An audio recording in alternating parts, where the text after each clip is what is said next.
ሰላም የተከበራችሁ ክቡራትና ክቡራን የሚዲያችን ቤተሰቦች፣ ዛሬ ሲጠበቅ የነበረው የቅዱስ ሲኖዶስ ምልዓተ ጉባኤ የካቲት 22 ቀን 2017 ዓ.ም ቋሚ ሲኖዶስ ብፁዕ አቡነ ገብርኤል ከቤተ ክርስቲያኗ የነገረ ማርያም አስተምሮ ውጪ በፍኖተ ጽድቅ ጠቅላላ ማህበር አዳራሽ የሰጡት ትምህርትና በማህበሩ ሚዲያ የተላለፈው ሁኔታ በተመለከተ በዛሬው መደበኛ ጉባኤው በሰፊው ተወያይቶ ለመወሰን በያዘው ቀጠሮ መሰረት በጉዳዩ ዙሪያ ጥልቅ ውይይት ካደረገ በኋላ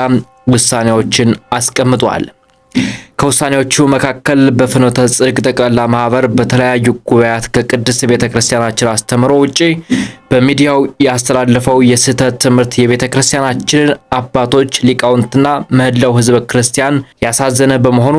በማህበራት ምዝገባ ክትትልና ቁጥጥር መመሪያ በኩል ጊዜያዊ እገዳ ደብዳቤ እንዲኖረው እንዲሁም በመምሪያው በኩል አስፈላጊው ጥብቅ ክትትል እንዲደረግ ሆኖ በጉዳዩ ዙሪያ የመጨረሻ ውሳኔ በመስጠት ይቻል ዘንድ 5 አባላት ያሉት ኮሚቴ እንዲቋቋም አድርጓል። በዚህ መሰረት ቋሚ ሲኖዶስ ሲያቋቋማቸው አጣሪ ልኡካን አጣሪ ጠቅላላ የማህበሩ አባላት ሁለንተናዊ እንቅስቃሴና በሚዲያው ያስተላለፋቸውን የስህተት ትምህርቶች በተመለከተ ከጠቅላይ ቤተ ክህነት ጽሕፈት ቤትና ከማህበራት ቁጥጥርና ክትትል መምሪያ ጋር በመነጋገር በሚገባ መርምረውና አጣርተው በአጭር ጊዜ ውስጥ ከውሳኔ ሐሳብ ጋር ለቋሚ ሲኖዶስ እንዲቀርቡ አካተዋል። በሁለተኛ ደረጃ ደግሞ ብፁዕ አቡነ ገብርኤል ናቸው። ማርያም ቤዛዊት አይደለችም አትባልም በማለት ከቤተ ክርስቲያን የነገረ ማርያም አስተምሮ ውጪ የሰጡት ሕጸጽ ያለበት ትምህርት በሊቃውንት ጉባኤ በኩል በሚገባ ተመርምሮ ተጣርቶ ከመፍትሄ ሐሳብ ጋር ለቋሚ ሲኖዶስ በአስቸኳይ እንዲቀርብ ብፁዕነታቸው ጉዳዩ ተጣርቶ የመጨረሻ ውሳኔ እስኪያገኝ ድረስ በመንበረ ፓትርያርክ ጠቅላይ ቤተ ክህነት ጽሕፈት ቤት ግቢ ውስጥ በሚገኘው መኖሪያ ቤታቸው በታቅቦ እንዲቆዩ ተደርጓል። በሶስተኛ ጉዳይ ብፁዕ አቡነ ፊልጶስ የደቡብ ኦሞና አሪ ዞኖች የሀገረ ስብከት ሊቀ ጳጳስ ቅድስት ሥላሴ መንፈሳዊ ዩኒቨርሲቲ ፕሬዝዳንት እንዲሁም ብፁዕ አቡነ በርናባስ የቅዱስ ሲኖዶስ አባልና የደቡብ ካሊፎርኒያ ሀገረ ስብከት ሊቀ ጳጳስ ያስተላለፏቸው የስህተት ትምህርቶችና በሌሎች መምህራን የተላለፈ ነፈቃ ያለባቸው ትምህርቶች ካሉ የሊቃውንት ጉባኤ ከቤተ ክርስቲያን አስተምሮ አንጻር በሚገባ መርምሮና አጣርቶ ከመፍትሄ ሐሳብ ጭምር በአጭር ጊዜ ውስጥ ለቋሚ ሲኖዶስ እንዲቀርብ ማሳሰቢያ ሰጥተዋል።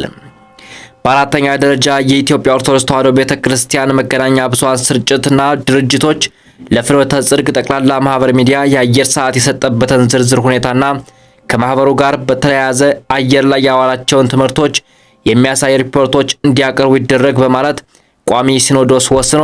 የዕለቱን ጉባኤ በቅዱስነታቸው ጸሎትና ቡራኬ አጠናቋል። ይህ እንግዲህ በዛሬው ዕለት የተደረገው የቅዱስ ሲኖዶስ ምልዓተ ጉባኤ እንደ ኢትዮጵያ ኦርቶዶክስ ተዋሕዶ ቤተክርስቲያን በሕዝቦቿ ዘንድ ከፍተኛ ንቅናቄና እንዲሁም የልብ ትችት በደረሰባት በእጅ ቅዱስ ቤተክርስቲያን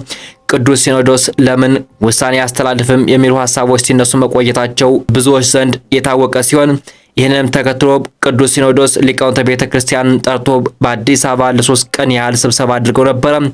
ይህ ስብሰባ እንግዲህ በዛሬው ዕለት እነዚህን በሰጧቸው መረጃዎች መሰረት በዚህ ልክ አጠናቀው ጨርሰዋል። እንደ ኢትዮጵያ ኦርቶዶክስ ተዋሕዶ ቤተክርስቲያንና እንደ ምዕመናን እስካሁን ሲጠብቁት የነበረው ውሳኔ ይህ አልነበረም። ነገር ግን ይህ ውሳኔ በብዙዎች ዘንድ ብስጭት ይቀሰቅሳል ተብሎ ይታሰባል። ነገር ግን ብፁዕነታቸው ደግሞ ይህንን ሲያስተላልፉም በቀስታና በአረምታ እንዲሁም በአንድምታ እንድጠብቁን ሲሉ መረጃ አውጥተዋል። የተከበራችሁ የሚዲያችን ቤተሰቦች ለቻናላችን አዲስ የሆናችሁ የቅድስት ቤተክርስቲያን ሚዲያዎችና ሐሳቦች የሚቀርቡበት ቻናል እስከሆነ ድረስ ሰብስክራይብና ሼር በማድረግ ሌሎች መረጃውን አዳርሱ።